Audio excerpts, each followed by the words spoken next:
Des moments avec Dieu avaient un temps de réflexion pour chaque jour. 7e février. L'ennemi enragé. Soyez sobre, veillez. Votre adversaire, le diable, rôde comme un lion rugissant, cherchant qui il dévorera. Résistez-lui avec une foi ferme, sachant que les mêmes souffrances sont imposées à vos frères dans le monde. 1 Pierre 5e, 8, 9. Ces batailles sont perdues, ces mensonges ont été démasqués. Sa lutte pour le trône de l'univers était vaine. Et puisqu'il n'est plus aucune chance de gagner quoi que ce soit, sa colère le ramènerait vers les enfants de Dieu, Satan qui est tout perdu. Ne veut pas se perdre seul, mais veut que le monde entier partage son sort. Le diable est un nom de l'ennemi. Et c'est un mot qui est des racines grecques qui signifie calomniateur. Un autre nom de l'ennemi est Satan qui signifie le malin, et ce sont ses caractéristiques. De sorte que, en tant que grand adversaire des enfants de Dieu, il cherche toujours à détruire notre foi par les calomnies, en donnant une mauvaise image des chrétiens, ou cherchant à nous abaisser pour nous accuser par les malices, ou faisant de sorte que le monde nous haïsse et que des gens nous méprisent, et par des tentations subtiles. Il essaie de nous faire souffrir et de partager nos malheurs partout dans le monde. Servir Dieu attire la colère de Satan. Être un chrétien honnête déclenche la fureur de l'ennemi.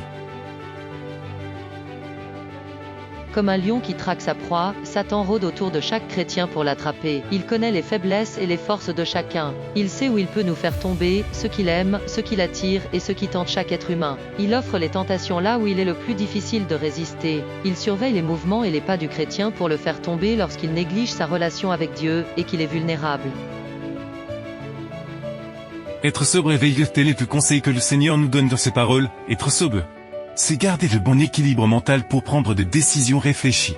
Afin qu'un moment de colère et de rage et un contrôle des potes ne nous fasse pas déraper, veiller, c'est amener nos faiblesses au Christ et nous fortifier.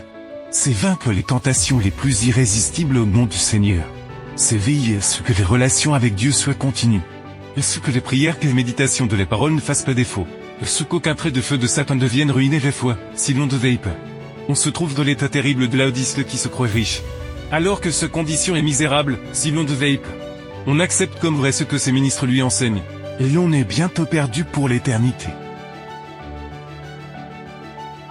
C'est en ce moment que le message Laodicée doit être donné afin de réveiller une église assoupie. Que la pensée de la brièveté du temps vous stimule à un effort fervent et inlassable. Rappelez-vous que Satan est descendu avec une grande puissance pour opérer toutes les tromperies de l'injustice sur ceux qui périssent. Satan peut tromper ceux qui sont perdus, soit par la démonstration de signes et de miracles, soit par des doctrines attrayantes méchanges de la Bible, soit par des théories et des questions de science, par des philosophies et des raisonnements humains. Il peut le faire par des tentations et des séductions. Et ainsi de suite, mais peut-il aussi vous tromper? Dieu ne vous a pas appelé à vous perdre. Mais c'est être héritier du salut, c'est pourquoi vous devez être sobre et vigile, afin que l'ennemi ne détruise pas votre foi. Amen. Merci pour écouter cet audio.